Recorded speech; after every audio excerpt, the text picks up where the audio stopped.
sa aming gawain, tayo pong mag-aawitan sa Panginoon.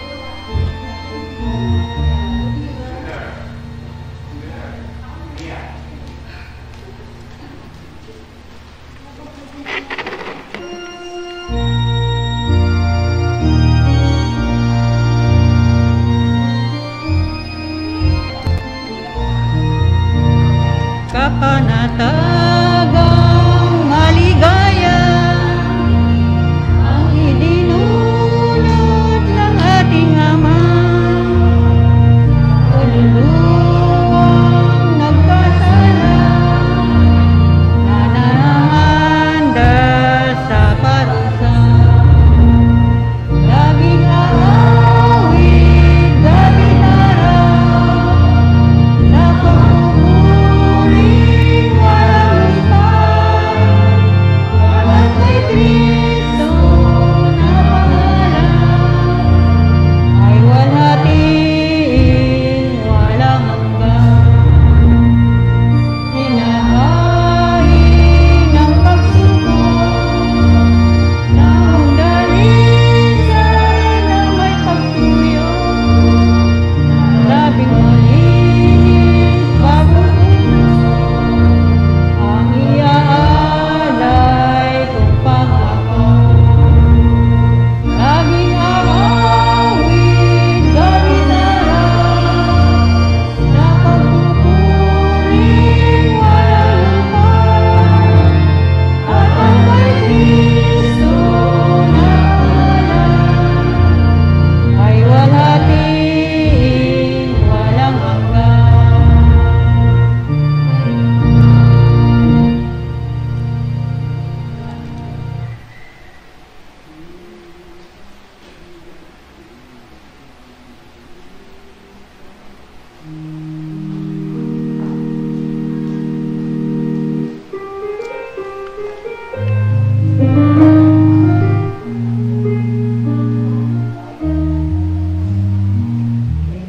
Gaya ng buhay kung kilala mo si Kristo. Di gaya ng buhay kung siya'y manunubos mo. Babaguhin ang iyong buhay kung siya ang takbat. Ang maging kay Kristo ay tunay na ligaya ng buhay. Ng buhay kung kilala mo si Kristo. Ligaya ng buhay kung siya'y manunubos mo. Babaguhin ang iyong buhay kung siya ang takbat. Ang maging kay Kristo ay tunay na ligaya ng buhay.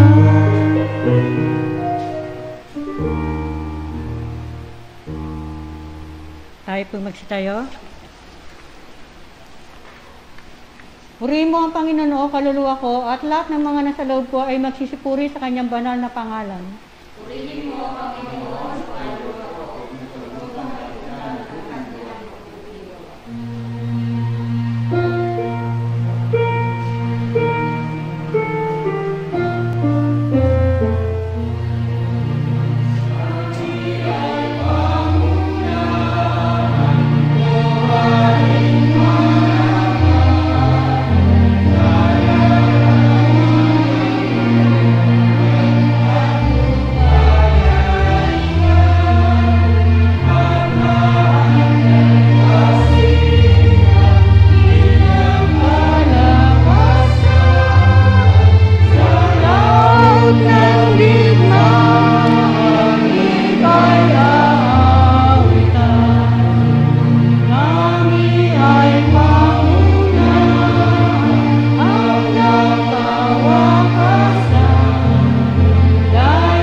Tayo po sumandali magdili-dili. At tayo po manalangin. Panginoon, magandang gabi po sa gabing ito, Panginoon. At kami po sama-sama na nagpupuri ng papasalamat sa iyong kabutihan. Salamat, Panginoon, na patawarin mo po kami sa aming mga kasalanan, ang mga pagkukulong na gagawa namin sa iyo. Pakalinisin mo po kami sa gabing ito, Panginoon, upang maging karapat-dapat po kami sa aming pagsamba sa gabing ito. Salamat po sa buhay na ito na binigay mo sa amin. Kung paano po namin na kakamtam ito sa buhay na binigay mo, Panginoon. Kaya nararapat lamang maitas ka namin sa gabing ito. Kaya banal na Espiritu, pangunahan mo po yung anak na gagamitin sa gabing ito. At nawa na maging daluyan po ng pagpapala ang mga salita mo na siya aming mapakinggan, Panginoon. Salamat po ng marami. Ito pong aming dalangin sa pangalan ni Jesus. Amen.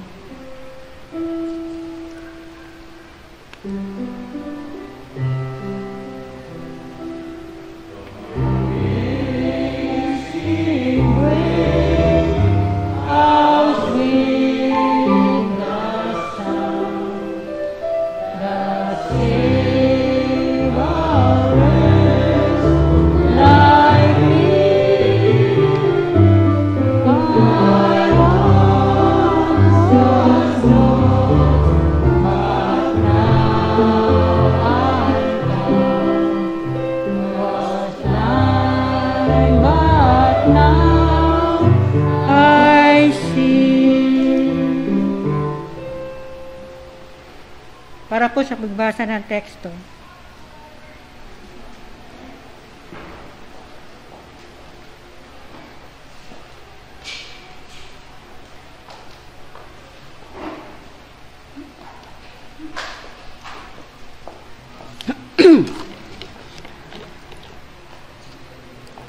Para po sa pagbasa ng teksto, samahan niyo po ako sa pagbasa sa Mateo chapter 5, verse 43 to 48. Sabi,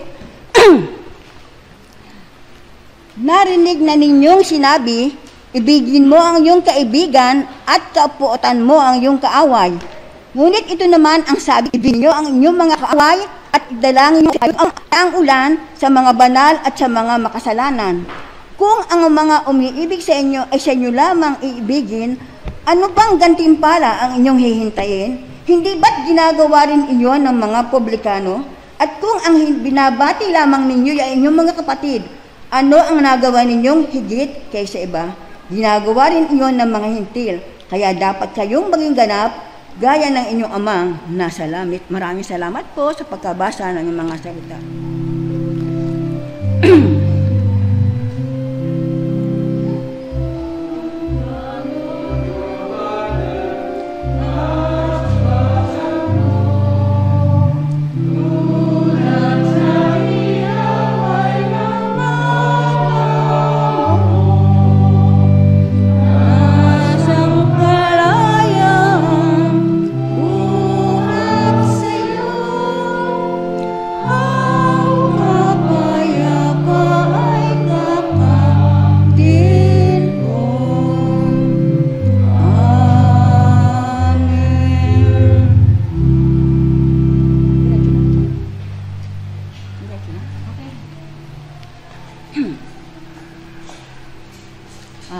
Sa lahat, magandang gabi po sa ating lahat, sa inyong lahat.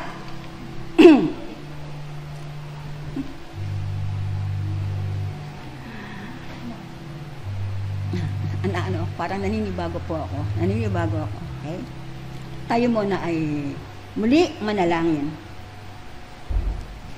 Dakilang Diyos at aming Ama sa gabing ito, tunay nga pong pasasalamat ang aking ibinabalik sa iyo. Sa pagkakataong ito, muli idinako mo ko sa iyong bahay-sambahan. Alam kong kalooban mo po ito, kaya Ama, sa gabi pong ito, gagamitin mo ako upang magbahagi ng mga nararanasan kong ipinararanas mo sa akin, upang turuan ako at ang bawat isang makakarinig, turuan mo rin po. Kaya Ama, hinihiling ko po, tanging kalooban mo lang po ang masunod sa gabing ito. Ito po ang aking dalangin sa pangalan ni Jesus na aming tagapagligtas. Amen. Okay. Diretso na.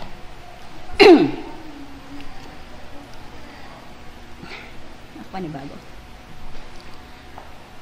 Dito po sa chapter 5, ipinakikilala ang Panginoong Hesus bilang guro na may kapangyarihang magpaliwanag ng kasulatan at ang paghahari ng Diyos. Ang mga turo niya ay tinipon ayon sa paksa na may 5 kalipunan at isa na ang sermon sa bundok na tumatalakay sa mga katangian, karapatan, tungkulin at ang kahihinatnan ng mga mamamayan ng langit. Mga tagubilin sa mga alagad na kasama ng Panginoong Hesus sa pagmimisyon sa kanyang ministeryo. Ito nga po pinamagatan ko po itong loving, the unlovable, yung mga hindi kaibig-ibig. At subtopic, hindi magtatangi. Tulad ng ginawa ng Diyos, kailanman hindi siya nagtangi. Dito po sa teksto pinasa, ano ba yung kahulugan ng kaaway? Ang kaaway, yung sa English, enemy, kaaway, kalaban, di ba? Hindi kakampi, katunggali sila, hindi nakikiisa, hindi nakikisama, hindi sumusunod, hindi nakikinig. Yun ang masasabi natin. Hindi naman literal na kaaway. Yun lang hindi sila sumasang-ayon sa atin. Hindi sila nakikiisa. Dahil kung tutuusin, wala naman dapat kaaway. Di ba? Wala dapat kaaway. Di ba? Tapos, sa gabi pong ito, 3 punto, sino-sino ba ang mga kaaway? Paano sila, pangalawa, paano sila pakikisamahan? Paano sila iibigin? At ang pangatlo, bakit sila iibigin? Okay? Salita po ng Panginoong Hesus, ibigin ang kaaway. Sino ba ang mga sabing kaaway? Di ba? Ang sinasabi po mga kaaway, ang mga taong nasa sanlibutan na patuloy na gumagawa ng mga bagay na makasanlibutan. Kasi nga po, hindi sila kumikilala sa Diyos, hindi nila tinanggap ang turo ng Panginoon Hesus, nireject nila, at dumating ang ilaw, hindi nila tinanggap. Ang ilaw ang kaliwanagan upang malaman nila ang katotohanan, subalit ang ginawa po ng sanlibutan, ng mga taong mga makasanlibutan, hindi naniniwala, hindi sumasampalataya, di ba? Yun po ang kanilang gawa. Ang gawa ng mga kaaway. Hindi sila, kumbaga, hindi sila kakampi. Hindi sila kasang-ayon. Kaaway nang may tuturing, pero, di ba, ang common response natin, pag sinasabi mga kaaway, galit ako dyan, di ba? Iniiwasan sila. Hindi binabate. Kahit sa ating buhay, di ba, pag sinabing kaaway, iniiwasan po natin. Ayaw ko usapin. Ayaw batiin. Para makaiwas tayo sa gulo dahil nasa bahay, kung magkasama kayo, maaaring magkasakitan, maaaring magkapatulan dahil may galit. Yun ang damdamin pag sinasabing kaaway. Diba? Pero sa gabing ito, sabi nga, sino ba yung mga kaaway? Yung mga hindi sumasampalataya. Yung hindi kumikilala sa Diyos. Pero ang utos ng Diyos, Panginoon, ibigin ang kaaway. Ito ang utos niya. So, ano po ang mga bagay na dapat natin gawin? Tulad nga na nakasulat, na nabasa po natin, unang dapat gawin, sabi ng Panginoon Hesus, ibigin. Ibigin sila, no? Ibigin. Kaaway na natin, ibigin pa natin. Nasasaktan nga tayo pag tayo may kaaway, iibigin. Utos ng Panginoong Hesus, iibigin natin sila. Paano natin sila ibigin? Ilalapit natin ang ating kalooban sa kanila, ang ating puso sa kanila, kahit yung mga bagay na hindi kaibig-ibig, gagawin natin kaibig-ibig. Yung mga gusto nila, ang masusunod, pakikisamahan natin, pero wag tayong makikisama. Diba? Pakisamahan, kasi mahirap eh. Pag nagkontrahan tayo, kung kumpara po sa buhay na, dahil ang katotohanan po, sa tahanan man natin, sa kasambahay, sa paligid, andyan ang kaaway. Amen po ba? Hindi naman po yung literal na talagang kaaway. Kumbaga, hindi sila kakampi, hindi sila sumusunod, di ba? Hindi sila nakikiisa. Kaya ang maisabi natin silang kaaway. Kasi pag kakampi mo siya, go. Kahit saan pumunta, okay sila. Pero, palibasa, hindi siya kasang-ayon, kakontra kumbaga, nagkakaroon ng problema. So, para walang away, iwas, umalis, yun po ang common response ng tao para huwag magkapatulan. Pero, iba po ang godly response. Ang sabi ng Panginoon Jesus, ibigin ang kaaway. Yun po ang maliwanag, ibigin ang kaaway. Paano sabi nga? Ibigin natin sila. Kahit hindi sila kaibig-ibig, ibigin natin. Di ba? Ang Diyos nga hindi nagtangik, hindi sila namili. Inibig niya. Tapos, sabi nga, ipanalangin. Panalangin, nakahabagan sila ng Diyos. At sinabi din po ni Pablo, sa Roma 12:14, turo ni Pablo sa mga hintil na mananampalataya kung paano mamumuhay. Ang unang dapat gawin, idalangin ang mga umuusig, idalangin na huwag napagpalain at huwag sumpain. Yun po ang salita ni Pablo, turo ni Pablo sa mga hintil na mga bagong mananampalataya. Okay? Ibigin, ipanalangin, sumunod, pakitaan ng mabuti.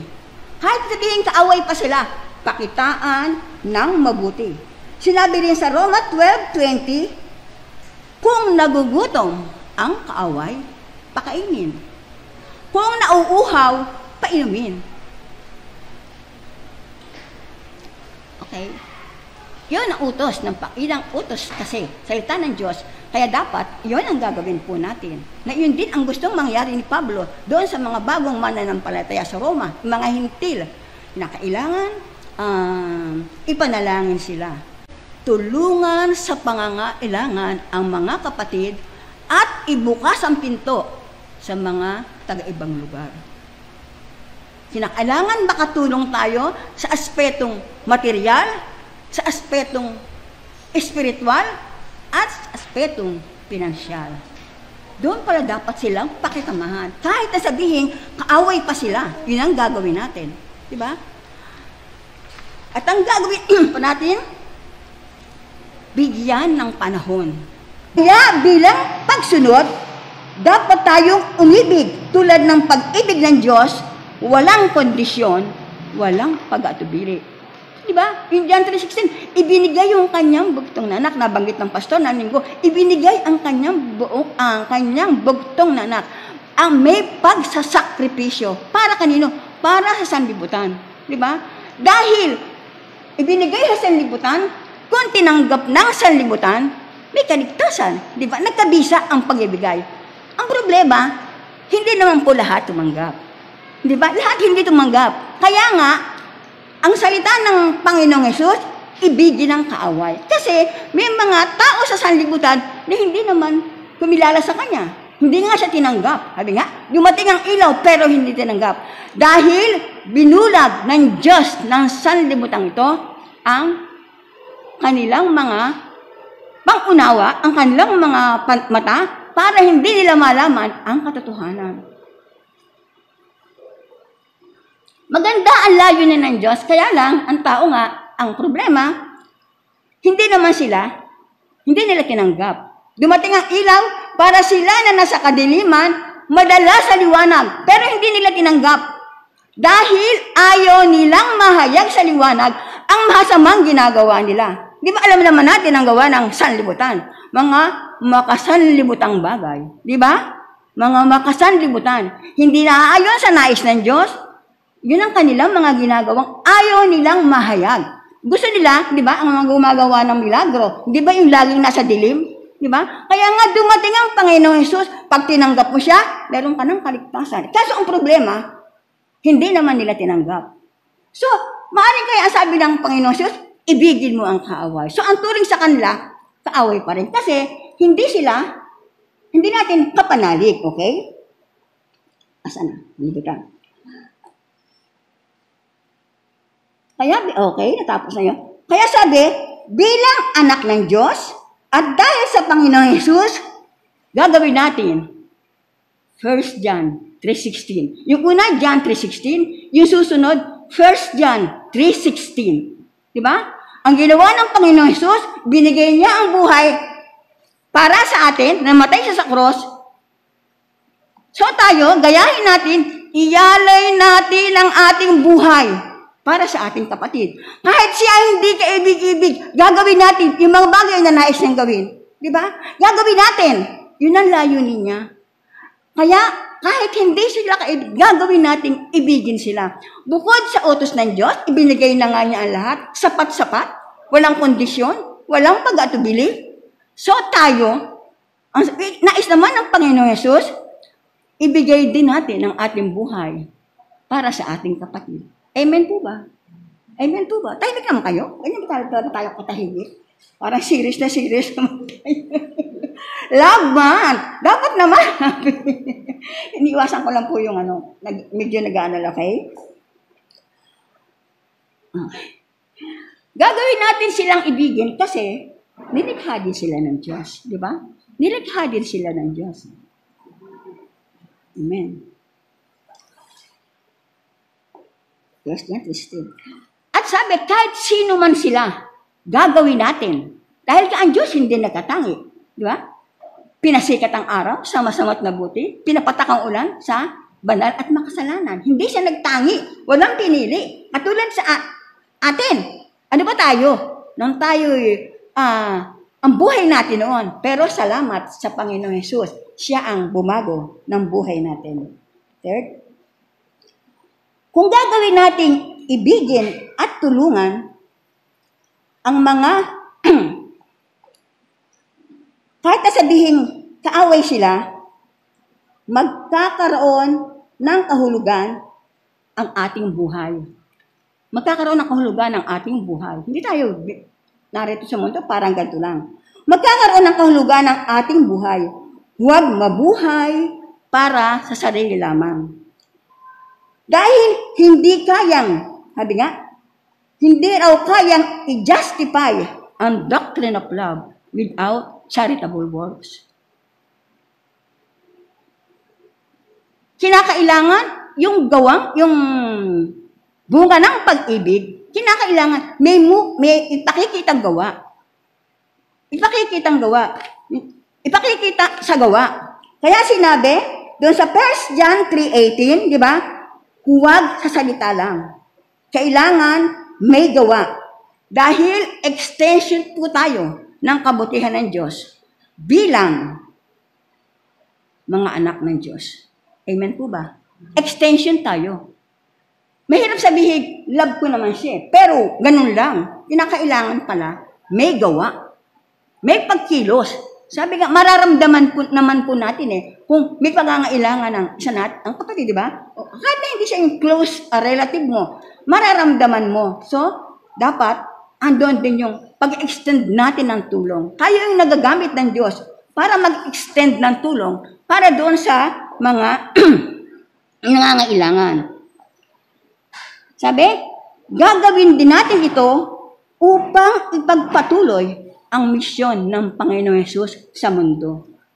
Tayo na nakadama at nakaranas ng kanyang pag-ibig, tayo na dating makasalanan ay nakaranas ng habag ng Diyos, nagkaroon ng kaligtasan, kaya dapat tayo ay kakitaan din po na tayo ay nagmamahalan bilang magkakapatid.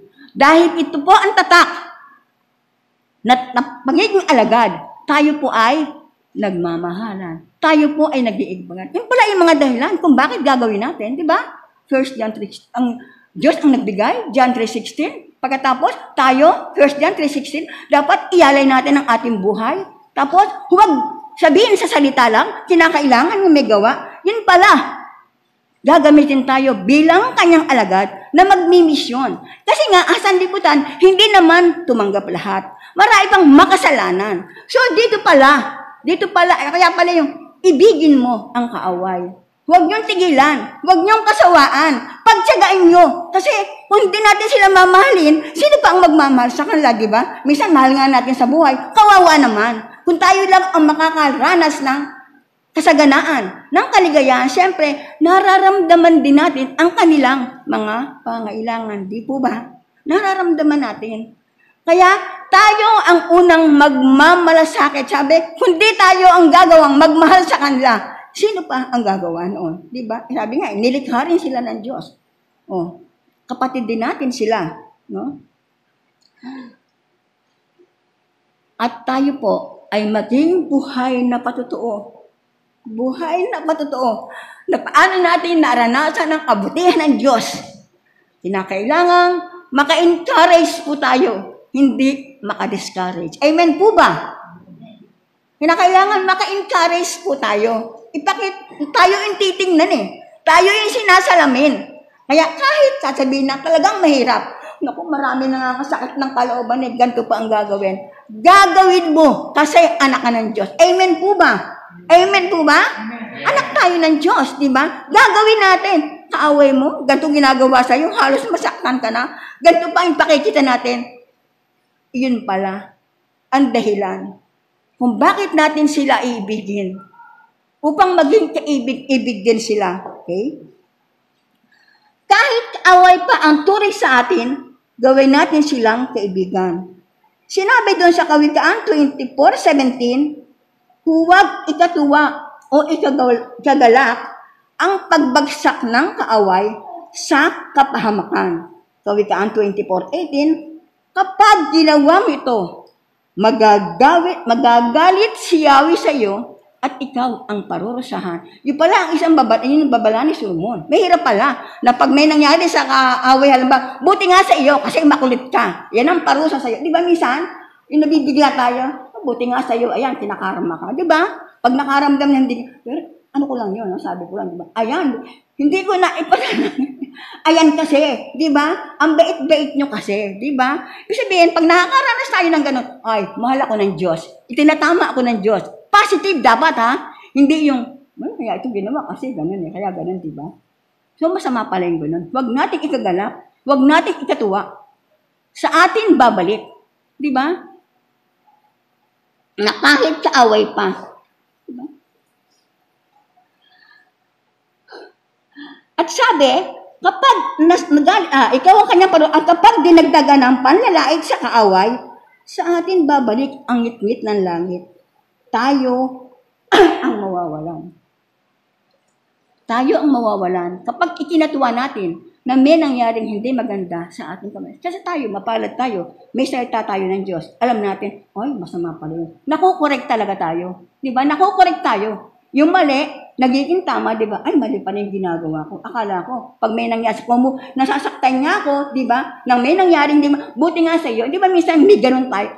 Hindi kayo, ewan ko sa inyo, pero, siyempre, ayun, Lord, patawad. Kasi siyempre, naiisip ko kasi, yan, tinurusahan ka ng Diyos. Diba? Yung pala, pag ginawa natin yun, ikaw pala ang parurusahan ng Diyos. Kasi ikaw ang nakakaintay, ikaw ang nakakaunawa ito.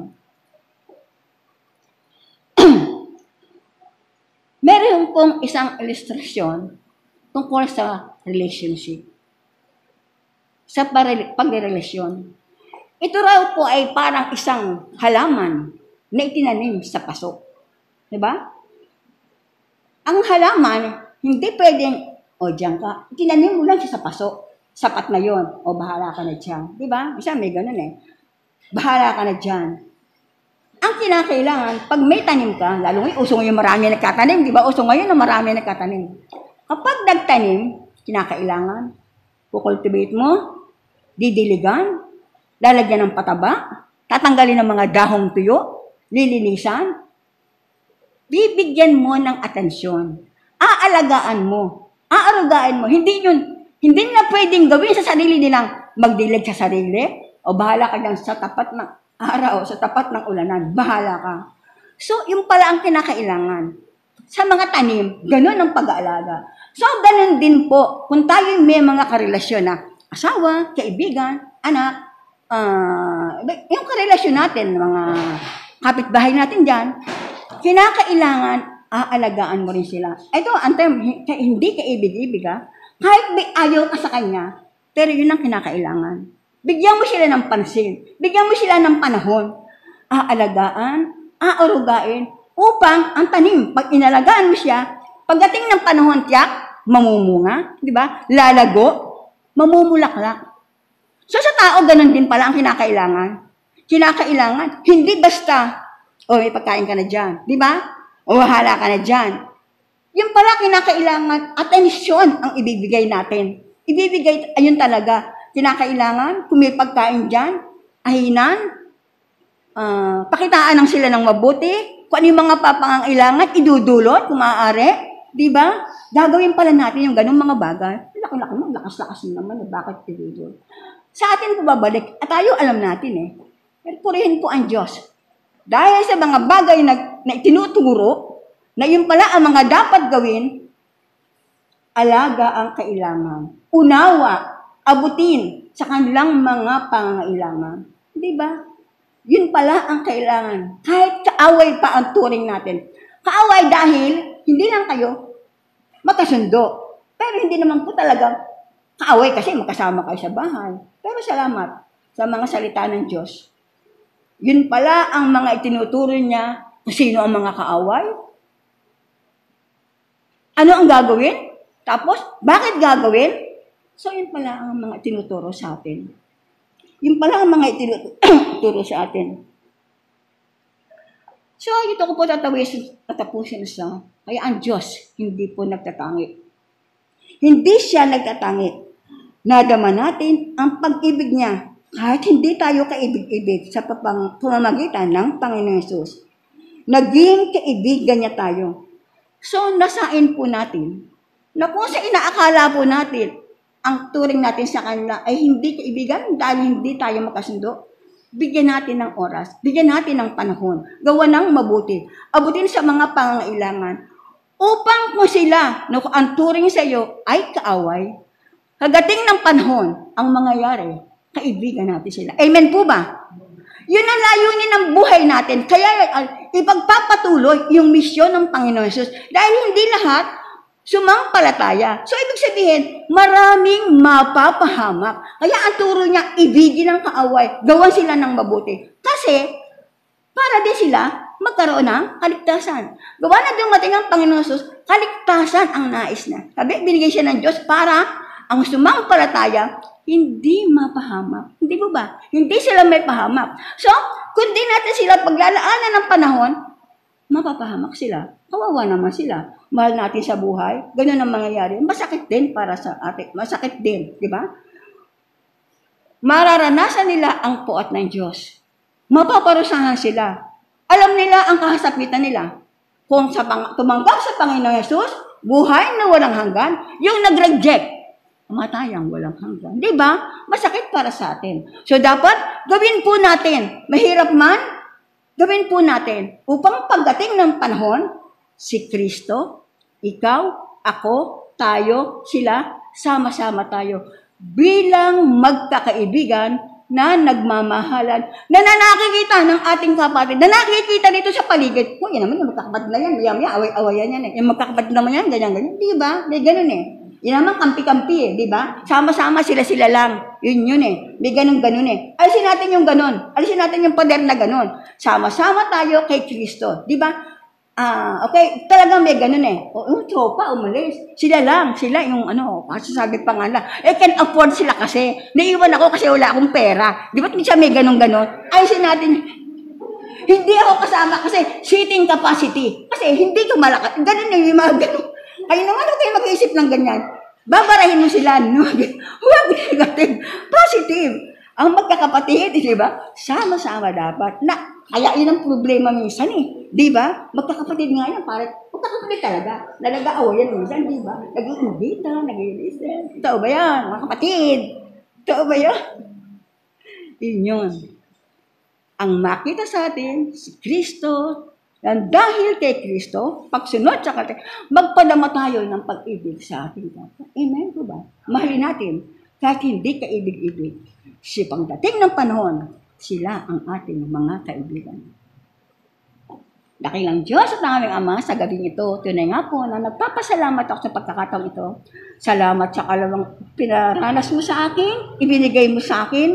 Una sa lahat, alam ko, ako ang tinuruan mo.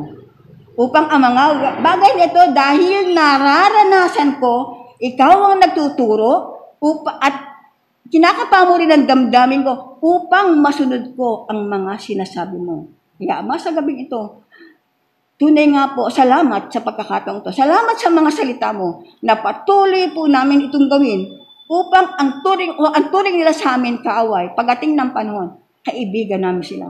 Dahil ang tunay na kaibigan, hindi nang iiwan. Kaya ngayong gabi, Ama, nagbabalik kami ng papuri, nagbabalik ng pasalamat sa tanging pangalan na yung buktong na anak na si Jesus.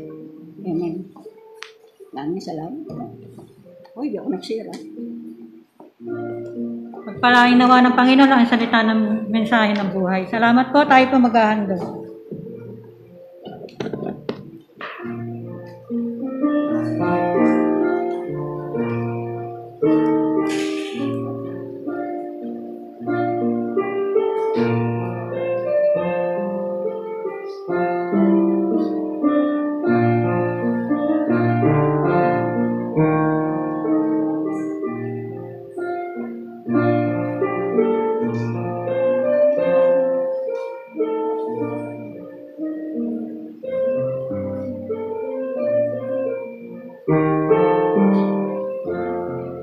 Tayo po magsitayo.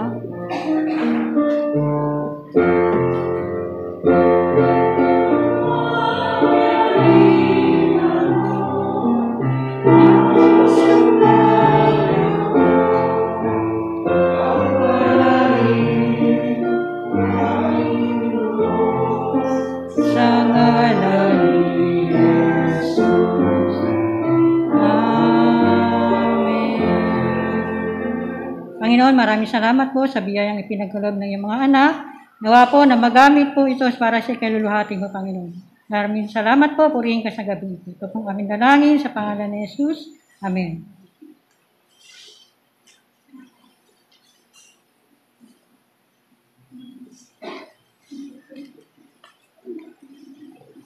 Ngayon po, nandito po tayo sa sharing time.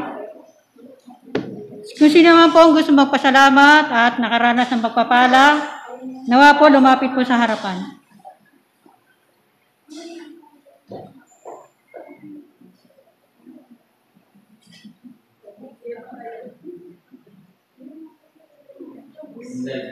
Ako muna. Gusto ko lang magpasalamat sa Panginoon sa kanyang kabutihan. Dahil sa gabing ito, hindi ko akalain na magiging presider ako. Ay, salamat po, Panginoon. Dahil ang lahat ng ito yung ginagawa natin para sa Kanya. Kaya salamat po dahil patuloy na tinutugon ng Panginoon ng ating mga dalangin na sa kabila ng mga naranasan natin sa buhay. Kaya ako, personal ako nagpapasalamat dahil alam niyo naman po yung anak ko na hanggang ngayon patuloy po siya nagda-dialysis. Salamat na yung patuloy na trabaho niya dahil siya po nagpo-provide, Panginoon. Kaya salamat sa Panginoon na hindi po siya nawawalan ng trabaho. Kaya salamat po sa Macedonia na binibigay dito. Purihin ka, Panginoon, sa gabing ito. Ito pong aming dalangin sa pangalan ni Jesus. Ito po, susunod po.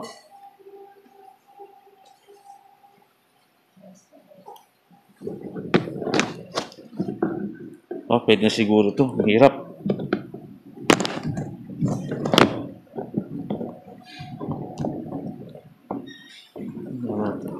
Gandang gabi po mga kapatid. Maraming salamat sa mensahe, Ate Vicky. Alam nyo, nagtatawa na kami sa likod, naririnig nyo siguro, no? Pero totoo naman po ang inyong sinasabi. No? At maganda yung ganun, no? Maminsan-minsan medyo may pasaling ng konti. Pero nevertheless, praise the Lord kasi itinutuwid yung mga maling nakasanayan. At ang maganda po doon ay kung mapagtagumpayan ng Kristiyano ang isang bagay na yon, masasabi natin ganap ang pagiging Kristiyano. Mahirap umibig ng kaaway. No? Mas madaling ibigin ng kumpare. Kasi kasangga. Pero alam nyo, ang di kayang gawin ng tao, kayang gawin ng Diyos para mabago ang tao. Niniwala po ako doon, dahil ito ibabahagi ko sa inyo, ay isang tagpo na katulad ng sinasabi ni Ate Vicky. Alam niyo bang ako ay umiyak sa gitna ng opisina namin? Laki-laki kong tao, no? Pero hindi alam ng asawa ko ito eh. Umiyak po ako sa gitna ng opisina dahil po yung meron hong isang kwento na nagpo-post, social media, no? Social media, Facebook, ay meron akong kasamahan sa trabaho na pakiramdam ko ako ang tinira sa Facebook na hindi binanggit ang pangalan, pero ang description ng katawan ay ako. At yung na-miss na gawain ay hindi ako nakasama. No? Parang sabi niya, ang laki-laki mong tao. Parang nagsalita siya ng hindi maganda. Nakita mo na yung mga kasama mo na napapagod. Wala ka pa, ganyan. Ganyan yung mga banat sa Facebook. So pakiramdam ko, ako talaga yung sinitira. Pero itong taong to ay maganda ang aking pakikisama. No? Maganda yung aking pakikisama sa kanya at talagang malapit sila sa akin. At kapag may biyaya ako doon sa nakatataas, hindi ko sila nakakalimutan. Nagulat na lamang ako bakit ganun ang reaction. So ang maganda rito, sumakot din po ako sa social media na sinasabi ko na ang tao minsan nagkakamali rin naman, nagkukulang, may kahinaan. Sana ay matuto tayo na unawain ang uri ng tao na to at lawakan natin ang ating pag-iisip. At sa uli, sinabi ko, kung ako man ay nagkamali at nagkasala, kung kanino man, humihingi ako ng tawad. By public, social media yon. Talagang pinost ko po yon. Kung sino man po yung makabasa nun at matatamaan siya, para sa kanya yon. Tapos pinatawag kami ng meeting, no? Pinatawag po kami. Naramdaman ng boss namin at nakita niya, no? In-screenshot niya yung post ko. In-screenshot din yung post ng mga ibang kasama namin. At pinagharap-harap kami sa gitna ng opisina. Alam niyo po, napaiyak talaga ako. No, napaiyak talaga ako. Sabi ko, hindi ko akalain na sa kabila ng mga magandang bagay ay medyo kayo, makakapagsalita ng ganyan sa inyong lingkod. Noong time ho na yon, nagbabantay ako sa anak ko kaya hindi ako makasama. No? Sabi ko, lumagay kayo sa katayuan ko, kayo ay maging ama rin, at makita nyo ang inyong anak na nasa ganung kalagayan, siguro pipiliin nyo na mag-resign. Wag lamang pabayaan yung anak mo. Tapos sabi ko, ganun pa man, di ako galit sa inyo. Sana maunawaan nyo lamang yung sitwasyon ko. At ang kagandahan mo nito, yung tao ho na yun, tuwing makakatanggap pa rin ako ng konting pagpapala dun sa mga boss-boss namin, di ko ho nakakalimutang bigyan. At kung ano yung paborito niya, na ibibigay ko. Ang ibig ko lamang pong sabihin, mga kapatid, kung wala siguro ako sa Panginoon, di ko yung magagawa. Naniniwala ho ako doon. Ako hindi ho mahilig magsalita ng susuntukin ko kayo. Hindi ho ako ganung klase ng tao. No? Iyakin ho ako. Mainitin ang ulo ko. Diretsa po ako magsalita. Very bold po ako, no? Ibig sabihin, transparent po ako Kilala ng tao yung buhay ko Wala po akong nililihim. Sabi ko, bakit kaya nagawa ko ang bagay na yun na hindi ako nagalit? At bagkus magalit, umiyak pa ako. Siguro sa biyaya ng Panginoon. Kung wala ako sa Panginoon, mga kapatid, ewan ko na ang usapan. Pero alam mo, hindi ko pinagmamalaki yung maling gawain. Pinagpapasalamat ko sa Diyos na unti-unti, natatransform yung pagkatao. Yun yung nakita ko na, alam niyo, good news, kausap ko yung kapatid ng Chong Freddy, Arevalo. Ayan yung mga nagiinom dyan. Yung kanina, hindi rito Sabi niya, Brad, shot ka. Sabi niya sa akin, Chong, graduate na ho ako dyan. 8 taon na ho akong hindi umiinom. Sabi niya, ganun ba? Oo, naglilingkod na ho ako sa Panginoon Tinuro ko itong church. Dati ho, manginginom ako. At ang kainom ko pa ngayon, si Chong Freddy, si Jeffred. Yan totoo. Pero ngayon, hindi na ho ako nainom. Hindi na rin uubra yung katamang lupa ko, sabi kong ganun. Tapos, kanina, umalis ako. Pagbalik ko, tinawag niya ako. Sabi niya ganun, halika, meron akong gustong sabihin sa'yo Alam niyo, mga taga-Kupang, nakakatakot minsan kwentuhan kasi matatapang yung lahi.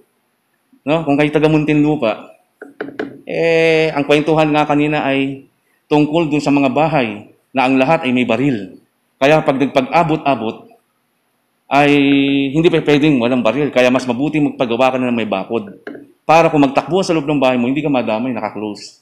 Pero alam niyo kagandahan kanina, sabi niya, minsan nga kwentuhan mo ako,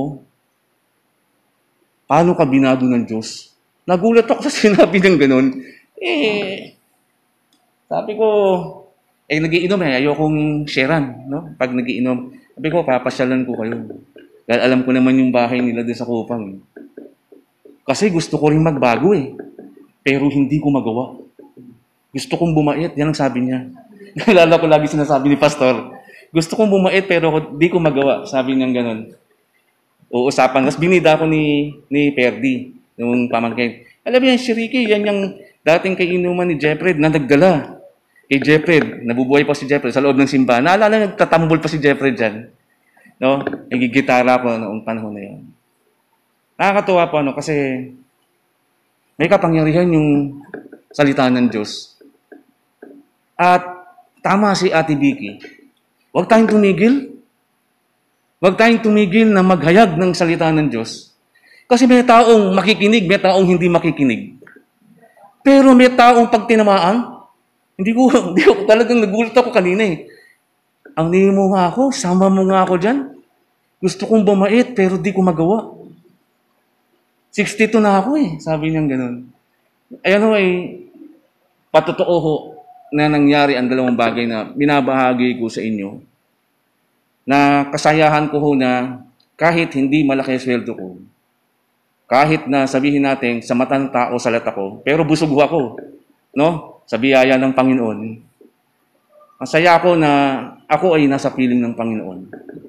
Na unti-unti po natututunan ko yung mga maling bagay na isang tabi at pairalin ko ano yung gusto ng Panginoon na mangyari sa bawat isa sa atin. Kasi yan naman talaga yung kanyang purpose Huwag nating kalimutan na yung kalooban ng Diyos, yung talaga yung layon. Kaya binigay yung Kristo, no? Kaligtasan at yung kalooban ng Panginoon ay may isa pamuhay. Kaya yung sinasabing paghahari, malapit nang maghari, ang kaharian ng Diyos, hindi yung castle ang tinutukoy dito. Ang tinutukoy dito ay yung paghahari ng kalooban ng Diyos sa mga tao.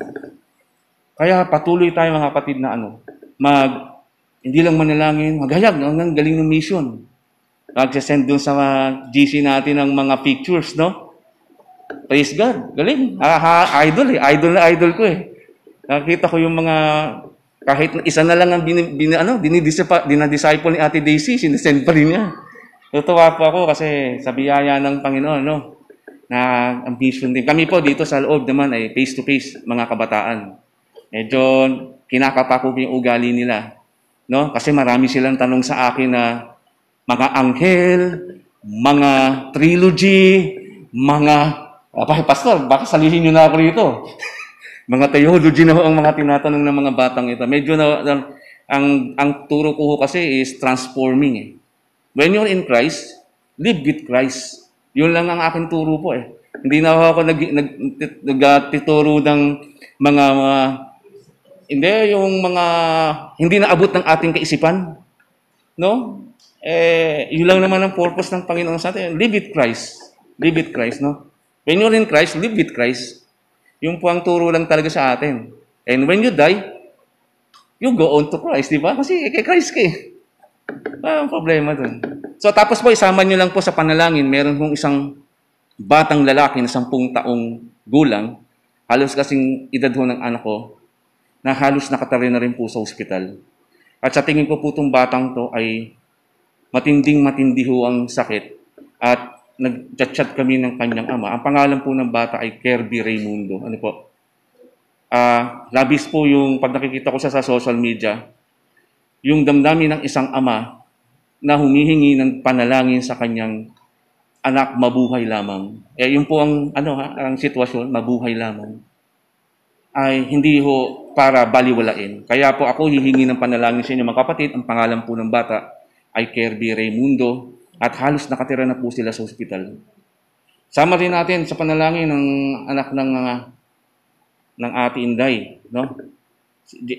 Jeramel, tama ba ako? Jeramel? Oo, no? Sama natin. Kamusta na ba? Mataba pa?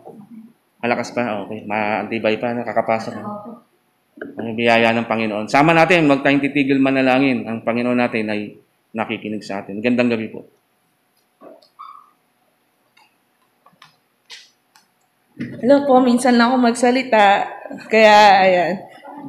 Grab ko lang po yung chance na to dahil sobrang napaka-timely po para sa pamilya ko yung mensahe ni Ate Vicky. Kasi po, hindi ko pa lang baka alam na ng iba sa inyo o napansin niyo po.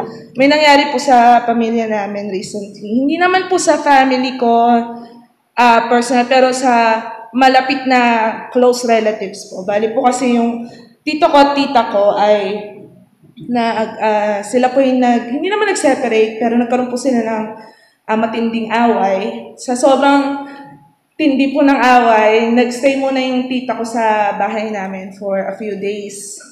So, syempre, dun nakaka-inspire na nakaka-bless, saka talagang napakabuti ni Lord kasi dahil nga lahat kami sa family, yan si Daddy, si Mommy, si Ate Kate, dahil lahat ay Christians at lahat ay naniniwala, sumusunod sa teachings ni Jesus. Siyempre, as Christians, anong ituturo mo or anong sasabihin mo sa tita ko na galit dun sa tito ko dahil may ginawang kasalanan? Dahil magkaaway sila eh. Yun po, di ba? Ibigin mo ang kaaway. So, ayun po, laging sinasabi na patawarin mo, ipag-pray mo, huwag mong hayaang maghiwalay kayo. Hello? Ayan. Huwag mong... sige po.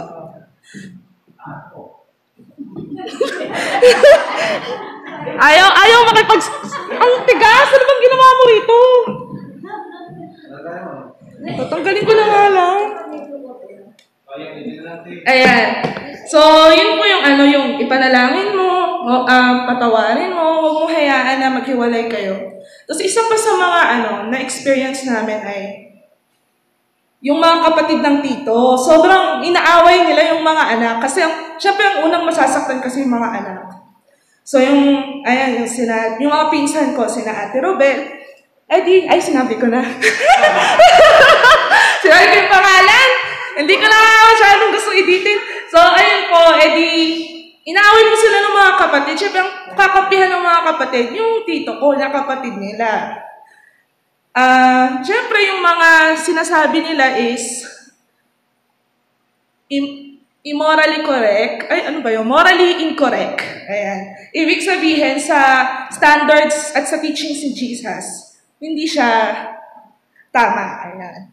So, syempre, nakaka-bless din na ang mga sinasabi din ni Daddy sa ni Mami doon sa tita ko na ikaw ang mas nakakilala sa Panginoon, ikaw ang mas mag-pray sa inyo, ikaw ang magsabi sa mga anak mo na patawarin ang ama nila. Ikaw ang huwag mong hayaan na yung galit makonsume ka. Yun yung mga laging sinasabi. Saka, yun yung kagandahan kapag lumaki ka sa poder ng Panginoon. Kasi kahit na sobrang nakakagalit ang isang tao, makita mo siya, tatanggapin mo siya. Yun yung nakita ko nung sinundo ng tita ko yung tita ko na pagdating dun sa bahay, with big smiles, si Daddy, saka si tita na isa. Hindi ko sasabihin yan. Yung tita na isa. Tapos, big smiles talaga na, uy, dito ka. Ay, galit nga pala ako sa'yo. Joke. Ganon. Ganon. Kaya tapos syempre, si Daddy sulsol na, love mo yan. Sige ako, love mo. Kiss mo nga. Ganon. Parang ganon, hindi niya hindi hinayaan ng mga family ko na lumaki sa Panginoon na unwelcome yung tito ko na sobrang laki na kasalanan talaga na hindi hinayaan kasi yun ng Christian na nakita ko, yung Christian way, yung turo ng Panginoon na kahit galit na galit ka sa kaaway mong ito na sobrang laki ng kasalanan, kailangan iparamdam mo na love mo pa rin siya. Yung sinabi ni Ate Vicky, sa akin tinuturo sa Biblia, dapat love mo pa rin. Kaya, syempre, ang naging role naman, nahiya nga ako kasi wala akong naging role. Ang role ko lang, tito, basta, ganun lang yung role ko. Pero, Yung, ba si Ate Gail, kasi siya nga yung malapit dun sa mga pinsan ko. Siya yung nag-share ng verse. Siya yung nagsasabi na, Ate Robel, baka ngayon, hindi mo mapatawad, pero later on, mapapatawad mo rin. Kailangan mo patawarin kasi yan ang sinabi sa Bible, na papatawarin mo, ipagpipray mo ang papa mo. Kasi si Lord ang bahala sa kanya at ang Holy Spirit ang mag-move sa kanya. Huwag mong paghigantihan yung mga kapatid na nagsabi na ganto-ganto sa'yo. Huwag mong paghigantihan or huwag kang magsabi ng mga masasakit sa papa mo. Di ba? Kasi ang Christian dapat at ang nasa Panginoon, kahit ano pang ginawa sa'yo, hindi ka magsasalita or magmumura or something na makakasakit ng damdamin ng kaaway.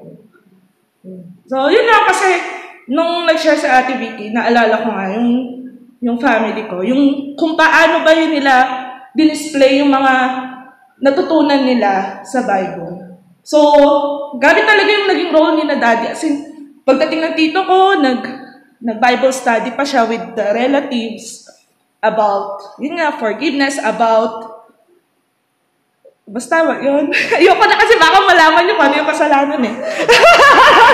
Ayun. Kaya, may idea na po ba kayo? Alam nyo po ba? Lagi naman nagkukwento sa'yo si Mami eh. Ayun, so, yun, medyo nahiya din kasi wala akong masyadong naging malaking role. Ang naging role ko lang, nakichismis ako sa tita ko. Tita, ano ba nangyari? Ganun. Pero, ayun, super blessed yung nangyari sa family. And, salamat sa Diyos dahil na sa guidance ng family ko na lumaki sa Panginoon. Umuwi na yung tita ko. Kapiling na niya ngayon si tito. Pero yun nga, ang next na step is yung mga anak. Sobra kasing galit ng mga anak. Kasi nga, hindi kasi, lumaki sa Panginoon yung side ng tito ko, yung mga kapatid eh. Sobrang grabe kasi yung mga sinabi na nagtanim talaga sila ng sama ng loob. Doon sa lalo sa mga kapatid ng tito ko. So, yun yung next na pinagpipray namin na sana, since napatawad na ni tita si tito, ang next na is yung mga kapatid, yung mga anak, sorry. Yung mga anak na patawarin una yung papa niya, saka yung mga kapatid ng papa. So, yun po, sana tulungan niyo po kami sa panalangin, sa family namin. At, ayun, maalala po natin ang kahalagahan ng mamahalin mo talaga yung kaaway mo. Kahalagahan ng pagpapatawad. Kahit na, kasi sa batas nga at saka sa mata ng Diyos, sobrang grabe yung ginawa ng tito ko eh. Pero, kahit na sobrang grabe yun, dapat love and peace, tatanggapin mo with a big smile. Huwag mong papakitaan ng masama ang kaaway mo. Ayun pa. Thank you.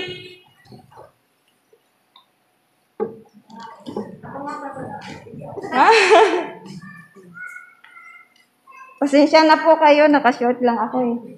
Kasi tumulong lang ang pagligpit, hindi na ako umuwi. Ano yung topic? Ibigin ang kaaway? Ibigin ang hindi kaibig-ibig? Kaya lang, parang hindi kaibig-ibig yung ginawa sa amin ng may-ari ng lupa.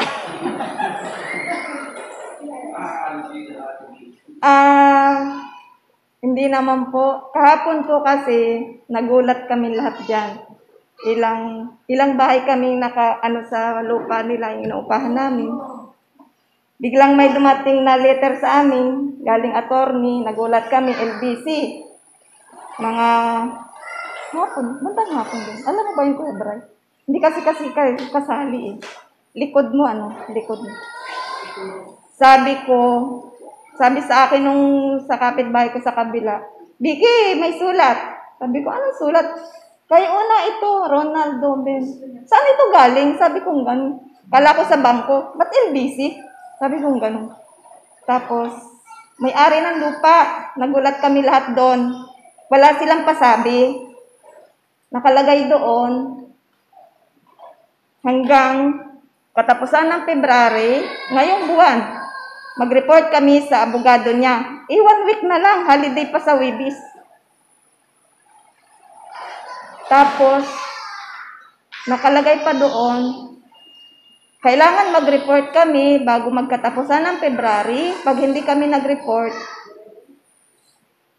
para bang yung hindi kami willing na mag-ano ng lupa nila kasi binibenta na ho yung lupa nila.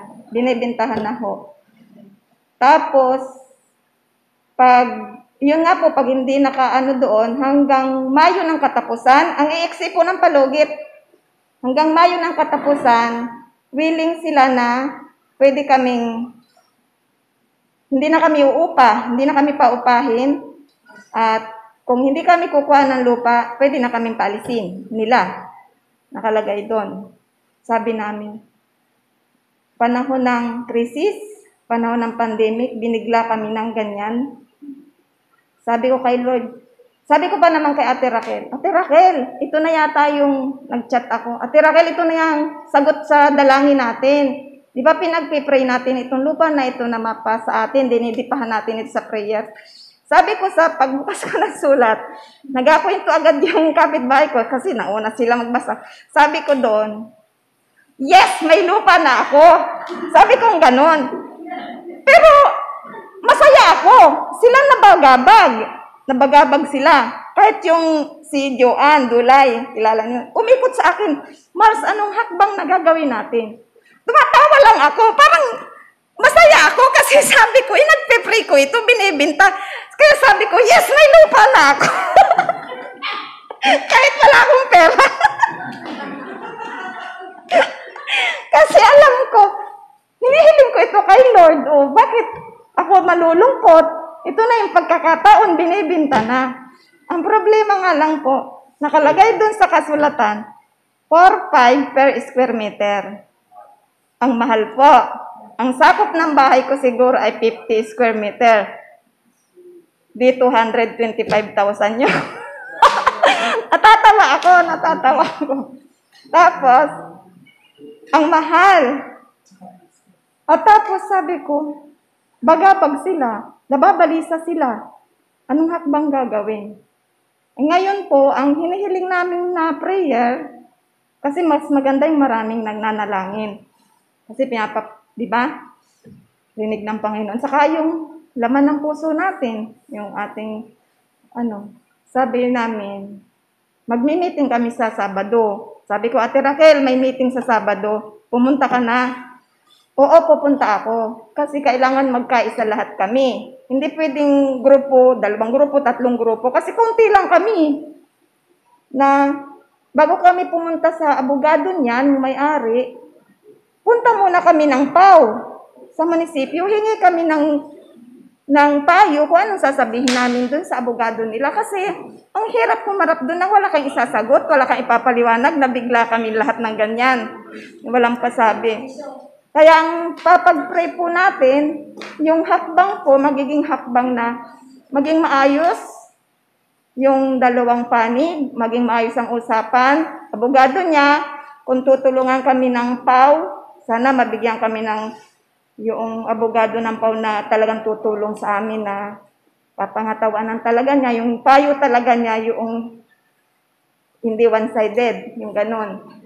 Tapos, saka na po yung iba. Kailangan yung unang hakbang lang po, yung makapag-usap ng maayos. Kasi medyo mahirap ng usapin kasi dandadarang po yung may-ari na yun. Sobra po yun. Hindi pa po yung naliwanag, naniningil na yun. Tapos, pag po hindi ka nakabayad, alimbawa katapusan ngayon, ng hapon, hindi ka kabayad, text na agad yan. O nasaan ang bayad niyo sa lupa? Ganyan yan. Sunod-sunod na ang text niyan. Pili ho, pili. Sabi ko sa LBC, bakit sila nagpaganito? Ang lapit-lapit lang nila, kabilang bayanan lang. Sabi sa akin, ma'am, mas malayo-layo pa nga yan eh. Paanong malayo? Diyan lang yan sa may Super 8 sa likod. Kung doon, ma'am, sa hinatiran ko sa putatan, magkapit bahay, pina-LBC pa. Ganun ba? Sabi ko ganun. Sabi ko kay una, pagdating kagabi, hindi ako nagasalita, nakahiga ako. Itong anak kong binata, si Jimwell, Madaldal yun eh, pag may mga ganyan. Lumabas siya ng kwarto. Papa! Sabi ko, gano'n rin pagod na pagod sa pagbabike. Kasi may overtime po siya, kaya hindi ko nakakasama ngayon sa pag-midweek. 8:30 na po uwi. Papa, pinapaalis na tayo dito sa lupa. Sa lupa. Aniwala ka dyan. Gawa lang yan nung panganay. Kasi lagi nandadarang yung panganay na kapatid. Isang lalaki lang yun. Parang siya lahat yung administrator nila, magkakapatid. Aniwala ko dyan. Hindi, Papa. May sulat po, galing attorney. Sabi niya gano'n. Basahin mo. Eh di mabuti. Yun ang sagot din ni Ona. Eh di mabuti. Sabi ko, nagtatawahan kami. Yun ang sagot mo. Eh kanina sabi ko, yes, magkakalupa na tayo. Sabi ko, baliktad ho ang nangyayari sa amin. Kaila Joan ho ang nangyayari. Si Rolly, kumakain, sinabi ni Joan, si Rolly, hindi na natuloy kumain, nang hina siya dun sa binasa. Sabi ko, ba't gano'n? Ang laki-laki ng Diyos natin. Tutugunin tayo niyan. Sabi ko gano'n. Huwag kayong mabahala. Sabi ko gano'n. Kaya sabi ko, yung masaya kami, tapos kayo malungkot. Kaya yung sabi ko po, yun, tulungan nyo kami sa pag-pray na maging maayos yung usapin. Saka na yung hakbang na gagawin. Yung sa pagdating ng totoo na talaga magkakabayaran. Madali lang maghanap ng pera. Di ba? Andiyan ang Lord eh. Maraming nagbibigay. Salamat po. Hindi lang kami lahat dyan. Mula dun sa, sino yun? Hindi ho, sila kasali. Iba ho, may arang lupa nila eh. May subdivision pati yan. Sila Ate Raquel pababa doon. Kami. Pero si Milani, walang sumo na dumating eh. Sino Mamatang? Oo, yan. Kasama Mamatang. Hindi ka rin? Sino tita rin? Tita. Hindi ka rin? Oo, atin si Kuya Ubid. Salamat po, yan lang po. Next po.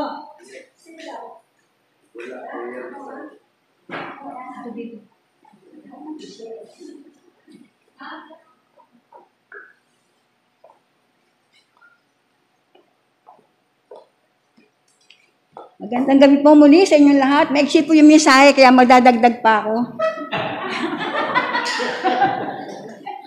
Alam nyo, hindi ko malaman yung nararamdaman ko. May prayer request ako kay Vicky, February 4, ba? Vicky, sama mo ako sa prayer na mapabalik ako sa gawain. Kasi hindi ako kontento na hindi ako ma-attend ng ganito. Sinama sa prayer. Habang nasa bahay ako, ma'am, basta ang isip ko kasi ganon. Patuloy kong ginagawa, yung pong message ko, ginagawa ko na yon. Kaya dalan-dala na ako nung ginagawa ko siya, ba't ito? Di ba parang tapos, okay. Ibinalik ako, hindi lang pala ko attend, mag-i-speaker pa ako. At ang yabang pa ganito, Pastor, paka-schedule mo nga ako ng 18. Ako pa nagsabi na i-schedule, para kasi yung damdamin ko, hindi ko maintindihan. Na yung ginagawa ko, yung basta sinabi ko, ginagawa ko na kasi ito upang i-share siguro na gano'n, pagkatapos na yung pala ang dapat gawin. Kasi sa totoo kasi, ang turing ko sa, kami, hindi naman kami sweet talaga, kaya parang away, parang gano'n, di ba? Hindi sabihin parang may gap, merong pader, may ano, hindi, ang hirap ipaliwanag. Gano'n na nangyayari sa amin, di ba?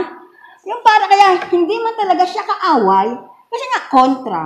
Alis ka, gano'n. Parang hindi siya kakampi. Parang gano'n eh, hindi ko rin maintindihan kasi. Sabi nga ng mga ko, siguro love na love ka ni Papa, ayaw kang alis. Parang gano'n, di ba? Parang hindi ko talaga maintindihan ang mga nangyayari. Pero, ang purihin po, sabi nga, huwag yung buhay mo. Kung paano kumikilos ang Diyos, yung mga ginagawa ko, ba't ko ginawa ito? Yun nga, isang nagpresenta ako kay Pastor na, Pastor, schedule mo ako. Hinanap ko pa si Ayan ng linggo. Mag-i-speaker na. Tuwa si Ayan. At Vicky, iba nga umiiwas, pero ikaw nagsasabi. So, yun ang hindi ko po maintindihan sa sarili ko rin. Madunong ba ako? Marunong ba ako? Mga ganon-ganon? Hindi nga ako nakakatid ng Webes, pero purihin ng Diyos. Ibinalik niya ako para magsalita pa. Hindi ba? Para magbahagi ng mga ginagawa ko na alam ko naman kalooban niya. Di ba, hindi yan sa akin. Ba't ko ito gagawin? Ba't ko ito gagawin? Di ba? Dapat nagre-reklamo ako. Pero balabas ang damdamin ko, Lord, eto ako, yung, sabi ko nga, sa buhay na ibinigay mo sa akin, hindi ko alam na tumagal pa ako ng 5 taon o ilang taon pa, di ba? Kaya, eto na ako, yung sarili ko talaga, parang ibinibigay ko na, turuan mo ako ng mga gagawin ko talaga, yung magbibigay kaluguran sa iyo at sa amin. Hindi na ako, di honestly, ginagawa ko ngayon yon. Di ba ang naging bunga, di ba? Maganda yung nagiging bunga. Di ba? Eto na nga, kahit na, okay na, andyan na, nawala yung lakas niya, pero hindi ko ikinatuwa, nagkaganyan siya. Mabuti, kung nakalimot man siya, ang bumalik sa isip niya, yung siya ay nagsisimba na. Hindi ba? Hindi yung kung ano pang bagay, kung meron man siyang pagkalimot, ang hindi niya nalimutan ngayon, yung sumasama siya pagsimba, pag uwi namin, ano yung susuot ko sa susunod? Kaya pala nagtatanong ng gano'n, kasi ano siya eh, gusto niya, ano yung susuot natin sa ano ang susuot natin? Parang gano'n ba? Natutuwa din yung mga anak ko. Hindi ba? Terno kayo ni Papa. Pati ako nakikiloko din, parang ginagaya ko tuloy na, sige, ito ang susuot natin. Hindi na siya umaangal. Natutuwa ako sa mga nangyayari na parang hindi na masunod-sunuran. So thankful talaga ako na pag talaga pala tayo, sumusunod, yung sinabi mo, gawin mo. Hindi yung hingi ka na hingi, hindi ka naman gumagawa. Hindi ka puro ngawa. Pag sinabi mong ganyan, gawin mo. Kaya para kahit mahirap, di ba? Ginawa mo na lahat, lalo sitwasyon ngayon. Bibigay ang pangailangan, maliligo, ihahanda mo yung bed, may bisyo. Ay, naku, nakakatuwa. Na dati ganun siya pero di ba? Pati sa... Kaya natutuwa ako, umiiyak ako. At saka ang isang magandang pangyayari, pati bang anak ko, natutuwa na rin ang mga anak ko. Ha? Natutuwa ang mga anak ko sa sitwasyon. So para lumabas na ako yung may diferensya. Ako lang pala ipagbibigay dapat ng panahon. Di ba? Na gano'n. Ma, tutukan mo na si Papa. Sabi nilang gano'n. Tutukan mo lang siya. Sabi ko nga sa inyo, sa sobrang sweet naman, nagka-diabetes, lalong tumatang siya.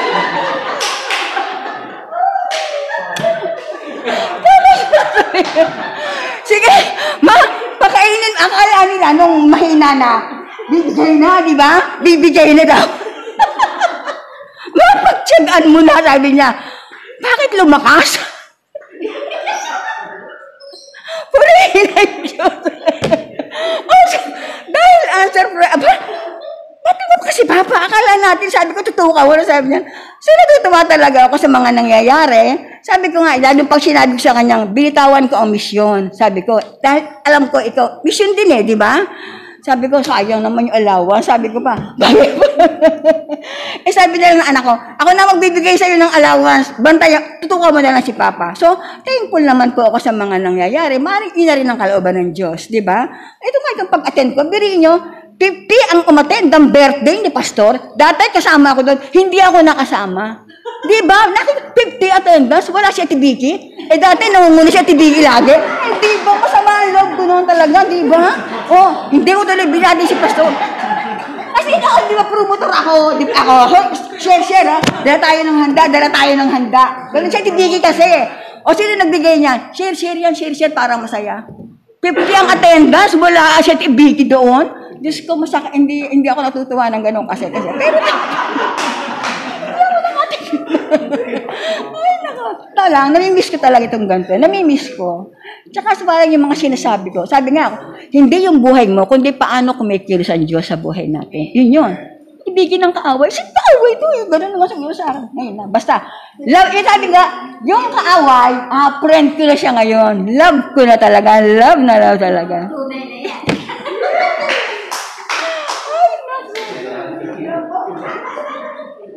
Nakakatuwa po yung share ni Ate Vicky. So, naranasan ko din yun sa buhay ng boy asawa ko.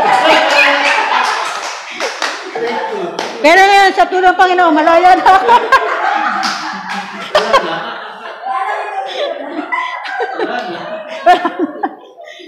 So, nakakatuwa po, nakagalakan para sa Panginoon. Tugong awit po. Hindi na. Tugong awit.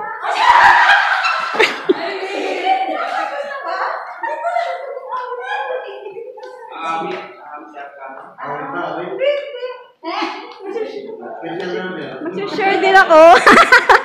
Kasi natutuwa ako kay Ate Vicky. Love na love niya yung kanyang darling. Kasi kami rin na asawa ko, pag nagkakasagutan kami, nung anak ko pa si Berlin na medyo ano pa siya, medyo mga dalaga na, pag sasabi niya, oh, magmahalang kayo. Kaya tuwa-tuwa ako lang. Di ba? Ganun talaga. Pero iba po yung share ko yung nasa topic. Yung ibigin mo ang iyong kaaway. Diba? Sabi, ano ka ng Diyos eh, di, magpatawad ka. Ano yun eh, kumbaga, hipag ko, sabi ka. Anong tawag mo nun, Ate Inday? kapatid ng asawa ko, nasa anak ni Papa, panganay. Ano yun eh, yung nagsimula yun, nung mamatay si Papa, di syempre may makukuha siya. Hindi naman namin akalaing na siya, naghahabol. Pero wala akong kinalaman doon, kaya sa akin siya nagsalita ng hindi maganda. Ang lang niya doon, dahil si Ate Inday, tsaka yung asawa ko, pumunta silang Bulacan, kasi taga Bulacan yun eh. Mingi si Ate ng tulong, na tulungan silang lakarin yung mga kailangang papers ni Papa para ma-aprobahan. So, tumulong siya. Ewan ko kung ano yung mga pinag-usapan nila. Pero ang sabi doon ni Ate Inday, nangako siya na pag natanggap niya na yung bibigyan siya. Pero, hindi ko naman nakalain na ganun yung malaking na-expect niya na ibibigay sa kanya. So, sa akin siya nag-message, galit na galit siya. Sabi niya, bakit ganyan ang mo? Sabi niya, ito lang yung binigay sa akin. Hindi ko na alam naman nagpadala na pala si ate. Sabi niya, alam ko yun kung magkano yung tatanggapin. Ano to? May pinagsasabi. Sabi niya, dahil tinatanong ko rin yan, tsaka mga anak kami. Sabi niya, tapos nagba-Bible pa kayo. Sabi niya, inano niya, idinamin niya na yung Sabi ko, bakit kayo? Anong kinalaman ko doon? Sabi ko, tsaka anong kinalaman ng Bible? Sabi niya, pag hindi si ate mo ng pupunta ako dyan at mag-iingay ako, sabi niya. Hindi, bumaba ako. Hindi ko muna sinabi sa asawa ko, sabi ko, ate, ano ba to? Sabi, galit na galit na rin ako. Sabi ko, ano ba nga niya, hinahabol, ba't ganun? Ibigay mo na nga. Sabi ko, ano lang naman yan eh. Sabi ko, kung ano pa yung mga pinagsasabi niya. Dati friend ko siya sa FB. Block na. Pero tapos, ang dami niyang sinabi, sabi niya, hindi, gusto ko siyang sagutin. Sabi ko, sasabihin ko sana, ang dami mong sinasabi, pero nung si Papa ay nandito may sakit, nasaan kayo? Yung 1 taong paghihirap ni ate, yung pagtutulungan namin para sa sa oxygen niya, sa gamot niya, nasaan kayo? Yun sanang sasabihin ko, tapos yun ang sasabihin mo sa amin. Hindi ko na sinagot. Sabi ko, mabuti yung anak ni ate. Sabi niya, sige nga, ibigay mo na lahat. Kasi gusto niya silang 3 magkakapatid. O 4 yata sila. Lahat sila mabigyan. Ngayon, tinanong ko kay Pastor Galo. Pastor Galo kasi marami. Sabi, ay hindi, masyado naman siyang demanding. Tsaka, yung para talaga sa ate mo yun. Sabi ko, oo nga, Pastor, ba't ganun? Tapos, hindi maganda yung mga sinasabi niya. Nung wala, para hindi na maingay, inano na ni ate. Ayun nga, pero, nung mga matagal na, siguro 1 taon na rin yun, mga ilang mga buwan. Dati friend kami, pag tumatawag siya, sa akin siya para makausap niya si Bernie. Kasi mas matanda siya kay Bernie sa asawa ko. Pero binala ko na siya. Kung ano pinagsasabi. Pero nahiya din ako sa Panginoon. Sabi ko, Lord, patawarin mo po ako na nagagalit ako sa tao. Kasi 'di ba, kahit sino naman magagalit kasi wala nga akong alam doon sa pinag-anuhan nila eh. Pati ako dinamay kasi kesyo daw kami. Sabi ko pa, Lord, patawarin po ako. Sabi ko sana maghari pa rin sa akin puso yung pagpapatawad. Pero napatawad ko na siya sa biyaya ng Panginoon. Kasi 'di ba, paano tayo tutugunin ng Panginoon sa ating mga panalangin kung mayroong kasalanang hadlang na nasa puso natin. So, napakaganda talaga ng salita ng Diyos, no? Gumagawa siya ng paraan para yung mga hindi dapat mangyari, o yung mga hindi magagandang bagay, maayos. Bagamat, ngayon, talaga, hindi pa rin kami friend. Kasi, doon na siya tumatawag kay Bernie. Pero okay na, nawala na sa akin, pinatawad ko na siya. Kasi yun ang importante dun eh, di ba? Yung pagpapatawad. Kaya ate, gano'n na rin siguro. Ewan ko.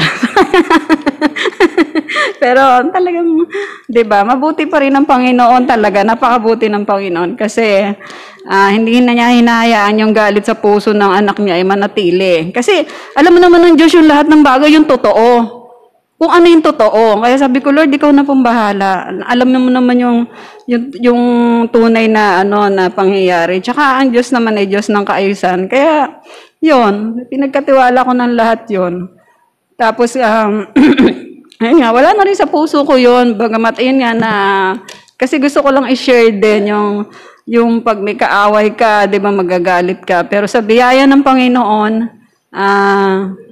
talagang inalis na ng Diyos sa akin. Kaya purihin ng Panginoon sa magandang sa akin.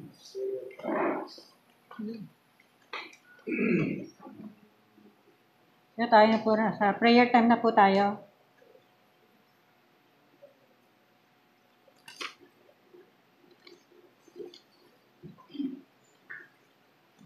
Kaya sabi nga, pag anak ka ng Diyos, may pagtitimpi. Kaya ako naranasan ko rin sa buhay. Ay, naku po.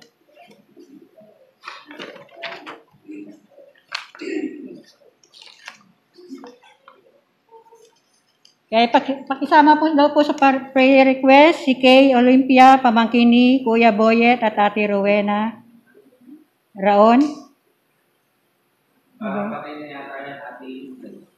Ay, hindi ba? Kasi sinabi ni Vicky to eh. Ay, hindi na to. Okay. Hindi na? Yan yung nakuha na pamangkin ng Kuya Boyet na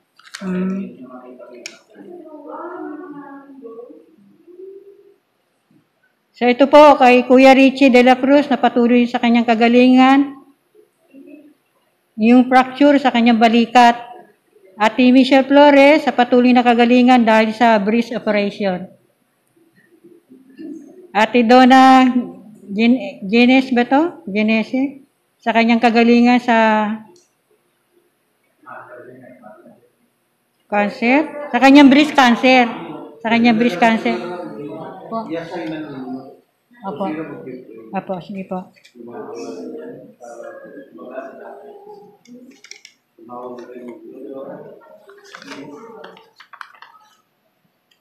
Mga nasa abroad, Kuya Ricky, sa abroad, sa ikaw, Kuya Bon. Ha? May sakit na lang? O, sige po. Okay, nasa abroad, Carol? Sa abroad, sa abroad. Okay. Ang pasasalamat, kapatid na Brian, pwede po. Pasasalamat. Okay. Aida, hindi na raw master. Hindi na tinuloy ka, hindi ko makinig, naman niya kasi hindi na tuloy sa answer.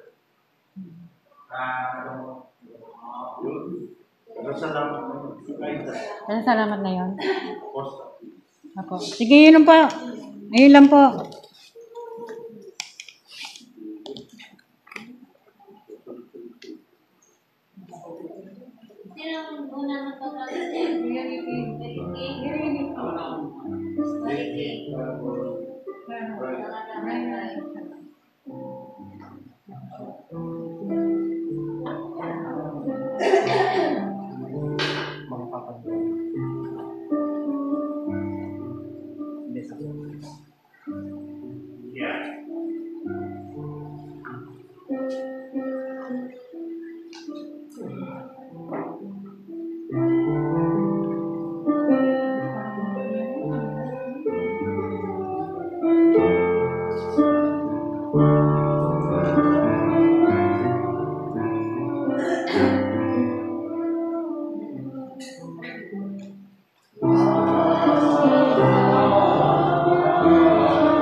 Panginoong Diyos, purihin ang iyong banal na pangalan, Panginoon. Narito po, nagkakaisang panalangin ng iyong mga anak. Narinig mo po kami, Panginoon. Alam niyo po ang aming mga kahilingan sa oras na ito, Panginoon. Patuloy naming nilalapit sa iyo ang anak ng Ate Bergie Batalier na si Madjo, Panginoon, sa kanyang kondisyon, sa kanyang karamdaman, Panginoon. Bumabagabag sa kalooban ng Kuya Gudi ang kalagayan ng kanyang anak na babae.